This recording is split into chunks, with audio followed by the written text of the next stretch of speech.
Hey Log, your bobber's done went and gone under. I blinked hard, my eyesight blurry. In front of me there sat a hazy outline of a young boy. I could make out a blob of short blonde hair, tanned arms and legs, and 2 bright pinpricks that could only be green eyes. I blinked again and my vision cleared. The warm sensation of the sun on my shoulders had briefly lulled me to sleep.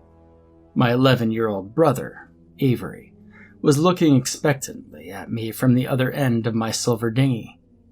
I pushed myself up and grabbed a hold of my fishing rod, which had begun to slide on the deck. "Hey yourself," I grunted out to Avery while grappling with my rod. "You know I hate it when you call me Log." "Why, Log? That's your name, ain't it?" he taunted, laughing as I began to reel in my catch. "Log isn't really my name. My name is Logan Whitman. I got the nickname Log 5 years ago when I slept through a tornado warning in the basement of my lakeside home. My mother always had a smart comment at the tip of her tongue. So, naturally, as soon as I awoke, her first words to me were, 'Jesus, Logan, I reckon you sleep like a goddamn log.' For whatever reason, Avery had thought that was pretty funny, and the name Log stuck. An idea occurred to me, and a smile started to spread across my face. I looked at Avery, saying, 'If this is anything less than a bass when it gets on this boat, I'm going to throw it at you.' 'What? No!' Avery yelled, already shielding his body with his hands. He could tell just as well as I could that no bass had been caught. While he continued to protest, I took my time, reeling my line in the rest of the way. "Oh well, look what we have here," I purred, examining the tiny bluegill attached to my hook. With the ease of an expert, I plucked the hook out of the mouth of the fish and hurled it at Avery. There was a loud, wet smack as the bluegill connected with the upper arm that was protecting Avery's face. "You suck, Log," Avery trumpeted, his classic devilish smirk right back on his face. "Should I try another shot?" I asked playfully, reaching for the cooler possessing our catches of the day. In response, Avery reached for the bluegill I had thrown, which was now desperately flailing on the deck. He snatched it up, but immediately dropped it again, muttering a few swear words under his breath. "Hey, you alright?" I asked. "Yeah, fine. He just finned me, that's all." Finning happens when a bluegill uses the sharp end of its dorsal fin to cut you. That's why there's a very specific way to handle them, a way that Avery had evidently neglected. While they hurt like sons of bitches, fin wounds rarely bleed and are never really harmful. Avery revealed his palm, showing me a thin vertical slit, and I began reaching for the first aid kit that was half hidden under 2 kneeling pads. But Avery merely scoffed. "Don't need that, Log. It's all good, bro." I could tell, however, that he was thankful for my concern. Avery spat in the wound, as was custom, and began to rub his saliva in the cut. Doing such would prevent an infection. I leaned back, fitting another worm onto my hook, and instead of casting my line, however, I stopped in my tracks and looked at Avery. He was about to dip his injured hand into the water to alleviate some of the stinging. "Hey," I cried out sharply, "don't do that." Avery flinched at the abrasiveness of my tone and gave me a questioning look, and I began to lecture him. "You ever hear of Niglaria Fallery, Avery?" His response was baffled when it came. What?" "Niglaria Fallery," I said, enunciating each syllable. "It's more common known as the brain-eating amoeba. It's a single-celled organism that feeds on human brain tissue. They're usually found in ponds or rock pits, and I gestured at the surrounding water of Lake Tillery. Warm lakes. I was partially deceiving him. Niglaria Fallery usually enter the body through the nose rather than an open cut. Also, reported deaths from the brain-eating amoeba were more common in parts of Arizona and Florida than North Carolina. I had merely been trying to impress Avery with my knowledge, A mission that was surely a success. "You're really serious about that, weren't you?" Avery whispered. Curious expression had beset his face. "When you were arguing with Dad, you weren't kidding. You really want to get out of the South, be a vet?" A shadow slid across the lake, darkening our surroundings. I glanced up to see a mass of thick grayish clouds gathering overhead. I took a shaky breath before replying to Avery's inquisitions. "Yeah, I was serious when I was talking to Dad. Just yesterday, my father and I had an explosive argument. I decided years ago that I wanted to be a veterinarian. The entire concept of the job was truly fascinating to me to begin with, and I'd always loved animals to the point where even shooting a deer was impossible for me. An anomaly that rendered Avery incredulous. But I kept my passion secret. From the very beginning, I had known that this wasn't going to go over well with my father. He would never stand for me disappointing him by choosing such a profession. All he wanted me to do was, well, stay where I was and eventually join the military. An idea that, well, I personally detest. "Yes, sir, Logan, that's just what you'll do," he would always say. "When you get big and strong like me, you'll join the military and you'll serve this country just like the proud young American you are." Yesterday, he had uttered that irritating statement one too many times. I decided it was probably best to break the news to my dad in the most benign way possible. So I sat him down. I looked him in the eye and said, "Dad, I don't think I want to join the military. I have other plans." He had been quick to spiral out of control. My father was a good man beneath his various redneck shenanigans, but his sense of strong patriotism could be overwhelming. It was determined that I was entering the military, and that was final.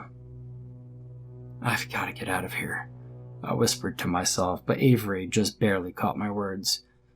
"Get out of where, Logan?" he questioned seriously. "Out of here, the South, I mean. The minute I turn 18, I'm going as far away as I possibly can." "Hey, Logan, come on, man, you can't do that." "Why the hell not?" I retorted. "It's not like I'm going to get what I want around here anytime soon." "Come on, Logan, he's Dad. He'll give in to you and you know it. He's just trying to do what he thinks is good for you, that's all. He'll get it." I did know it. My dad would come around eventually, right? A thought came to me then, and I asked, "Avery, why do you seem so desperate to keep me here?" "Well," Avery hesitated, "it's because you're my brother, man, and I'll miss you." Sudden, crashing sense of affection for Avery overcame me. We were different in so many ways, and yet we were best friends. I had long ago left behind my redneck slang, exchanging it for a more educated jargon. Avery loved the southern way of life, while I despised many angles of it. He, with his deep green eyes and attractive blonde hair, was a heartbreaker, while I had never gone on a single date. He was deeply superstitious, while I had a more scientific way of looking at things. Every time we stopped fishing and began to steer the dinghy in for supper, Avery would search through the cooler containing our catches. Once he had found the smallest fish, he would throw it back into the lake as an offering to the Lord of Lies, the supposed evil spirit living in this region of Yadkin Pedi. Every time he did this, I would laugh to myself at his foolishness. Although Avery could be an asshole at times, he always redeemed himself. He was a great person. He was my favorite person, I realized. "Hey, Avery," I said quietly, a smile beginning to curve my lips. "Yeah? Aren't you forgetting something?" "Huh?" "Tomorrow, Avery. It's a special day for you." Perplexity continued to dominate him for a moment, and then his face lit up. "Tomorrow's my birthday. turned 12. He grinned at me. I'll be catching up to you soon. I laughed. Don't get ahead of yourself. You're not 16 yet. So, what are you getting me? I thought about this for a moment, and then answered. You know what? I think I'll give you your present now. Now? You're sitting on it. Avery looked down at the deck of the dinghy with complete awe. Avery had wanted a boat of his own since he was 8, and now that he was old enough, well, I might as well give it to him. Avery pulled up his view and leveled his eyes with mine. I love you, man, were his only words, but they were instilled with great multitudes of fondness and warmth. Maybe that moment shouldn't have felt awkward for me, but for whatever reason, it didn't. That's when I felt the first droplet of rain hit my forehead. We should probably head in soon. It's going to storm. I spoke, but my voice seemed far away, as if I was hearing an echo of myself off the walls of a canyon. Then, there came a sharp ping, as a single bead of rain struck the deck. I looked down at the drop for a few good seconds. The drop of rain was bright red. Avery? Are you seeing this? I looked up at Avery, but he appeared to have frozen in place, the look of adoration still as stone on his countenance. Confusion overtook me. I tried again, saying, Avery, hey. There was still no response. He remained immobilized. Then, it started to rain. Sheets of red rain came pouring out of the sky in buckets. The rain hit my face, and sudden terror began to set in. Something was horribly wrong. Something colossal. The red rain felt unnaturally wet, hot and sticky against my skin. I tried to push the rainwater out of my eyes, but even more of it blinded me. The metallic stench gave it away. I realized it was raining blood. The lake was quickly beginning to turn a dark shade of maroon. I made a pathetic attempt to scream, but the blood smothered my speech, drowning out my cries for help. What was going on? I endeavored to call out Avery's name, but the blood sought refuge in my mouth, and I gagged violently at the revolting coppery taste. Finally, I shielded my hands over my forehead, allowing me sight to some small degree. It was then that I saw Avery. The blood seemed to have an effect like acid on Avery's body. Hair was falling out of his skull in thick clumps. His eyes rolled crazily before falling out of his head. His skin melted off like it was nothing more than cheap plastic, giving way to sinew and muscle. His ears became knobs of flesh that withered away. His arms and legs were enveloped in blood from the sky as well as his own. I watched, paralyzed in complete horror as Avery's tissue dissolved, revealing a miniature skeleton that was even then crumbling to dust. Then, I did scream. I screamed loud and hard, shredding the entire universe in half with my panic. Everything I knew was disintegrating, my world vanishing. I was still screaming when I woke up. I had jolted myself straight upright in bed. My entire body was covered in a film of cold sweat that caused my night clothes to stick to my skin. I took in a deep, shuddering breath and looked at the digital clock on my nightstand. 12:03 p.m. I lowered my aching body back into the comfort of my bed. I knew that I'd no longer be bothered by any dreams of what could have been. Something was new about this one, though. Usually when my visions ended, they simply faded to black. It was only every once in a while that these dreams took a turn for the nightmarish. The storm of blood, for example. That was completely new. I tossed and turned on my bed for what seemed like hours, but sleep didn't come, and I finally realized that I would have to take the pills. I got up in the darkness of my bedroom and took a few shaky steps forward. My hand groped blindly for the doorknob, and eventually I found it. The door opened with a steady creak, and I winced.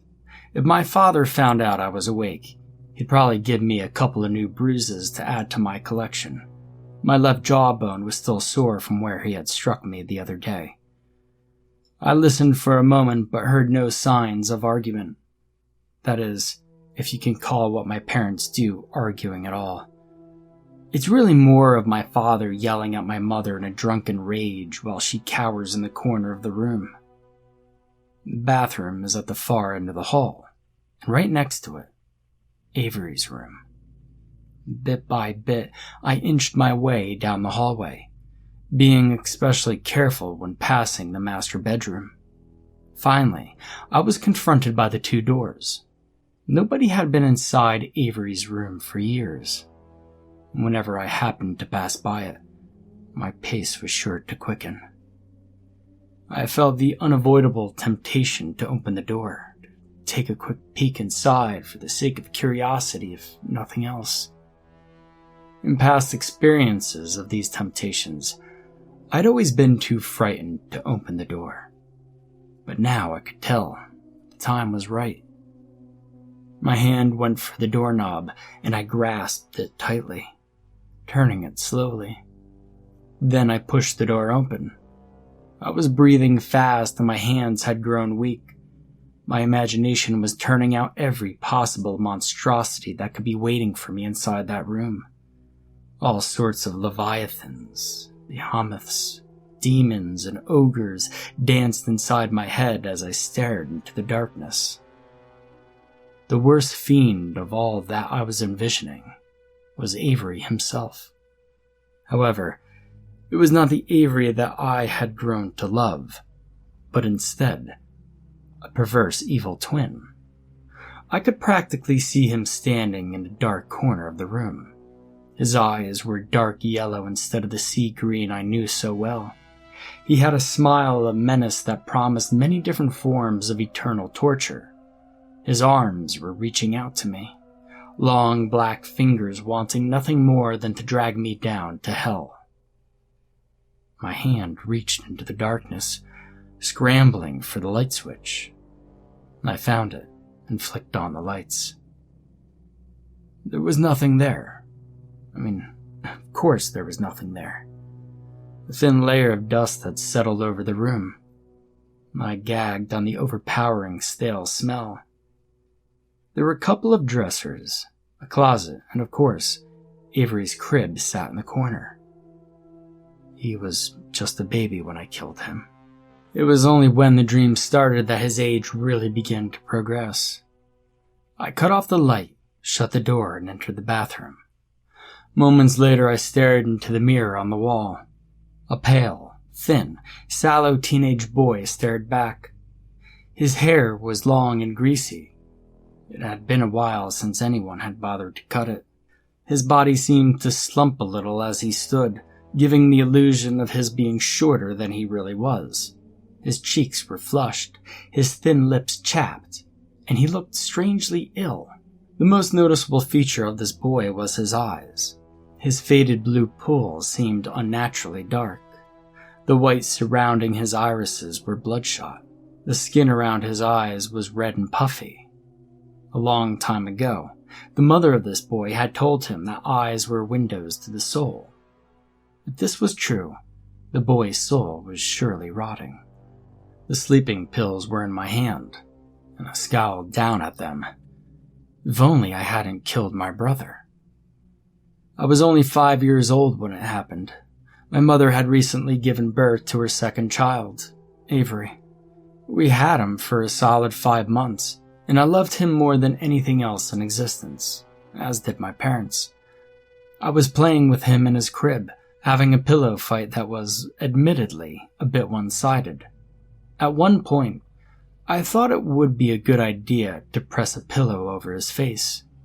I was too busy laughing to notice Avery's own joy turn to struggling. I stayed in his crib for a couple of minutes. I poked his cold, dead skin, wondering why he was so unresponsive. And the next thing I knew, my mother's strong arms were lifting me out. "My God, Logan, what have you done?" were the shocked, hurtful words she had spoken. The next thing I knew, She had a phone in her hand and was dialing frantically, and not 5 minutes later, I heard the shrill scream of sirens approaching our house. It was all for nothing. Avery wasn't coming back. I could tell from the way that my mother was crying that there was nothing anyone could do to save him now. I had gone a step too far. Even at that young age, the guilt was acute. Afterwards, there was a funeral. One tiny casket was lowered into the ground. Plenty of tears were shed by all members of the family. There was also a good number of stares in my direction. I clutched at the arm of my mother, but she wrenched herself free of my hold, giving me a cold look. Everyone, including me, shoveled in a handful of dirt. And all the while, a very old-looking priest read somberly from the Bible. The thing I remember most about the funeral was the words that my father spoke to me. His hand clamped down on my shoulder as soon as the service ended. I stared up at him. He was looking back at me with an expression of unconditional hate. "Why did you do this to me, son?" And just like that, I was a piece of human filth. Nobody looked at me and said, "That poor young boy Logan, he just lost his little brother, you know." Instead, there were insults aimed my way. I didn't know what I was doing to Avery. I didn't know it was wrong. I didn't even know it was going to hurt him. And yet everyone seemed to think of me as a murderer. The toll it had on my parents was momentous. Having an infant die is one thing, but having to live with a killer is another. I wasn't their son anymore. I was a boarder. While my mother cooked me meals and did my laundry, she didn't do it for her son. She did it for the other person living in her home that would leave once he was 18. My father began to drink more and more often. He used to crack a cold one with his redneck buddies every once in a while, but this was different. His moods became more and more violent with the more alcohol he consumed. His friends became non-existent. My mother started to leave the house more often. She was horribly depressed. Staying home became impossible. She never told me or my father where she went. The dream started a couple of months after Avery died. After another gloomy day, I fell asleep and had a dream of me and Avery playing in Avery's crib. We were pillow fighting again, but this time, it was safer. I was more careful. After all, something very bad had almost happened not long ago when we played with the pillows the last time. I was very lucky that my mother had been around to stop it. The dreams were always of me and Avery, and they followed the course of what my day would have been like if he hadn't died. I began to live two separate lives. One of them was in a dismal world with an abusive father and depressed mother, and the other was in my sleep, growing up with Avery at my side. I was the one who taught him to walk. I took him by the hand, leading him at first, before letting go and watching him take his first few steps. As soon as he could talk, I wanted to show him how to swim. I brought him down to the shallow waters of the lake, fitted him with floaties, and pushed him into the water. It took years before I took the floaties off, but when I did, it turned out that he was a natural swimmer. And after that, I wanted to teach him to shoot, and after that, to fish. If I hadn't killed my brother 12 years ago, my days would be spent fishing on Lake Tillery. We would shoot our guns in the summer and throw snowballs in the winter. As it is, I don't even own a real dinghy. That boat had been a birthday present from my mother when I turned 10. But only in the world of my fantasy. I closed my eyes. What wouldn't I give for the biggest problem in my life to be my dad wanting me to join the military? At least when I was in that predicament, I knew he would eventually give in to my proposals. With the alcohol, there was no choice for him.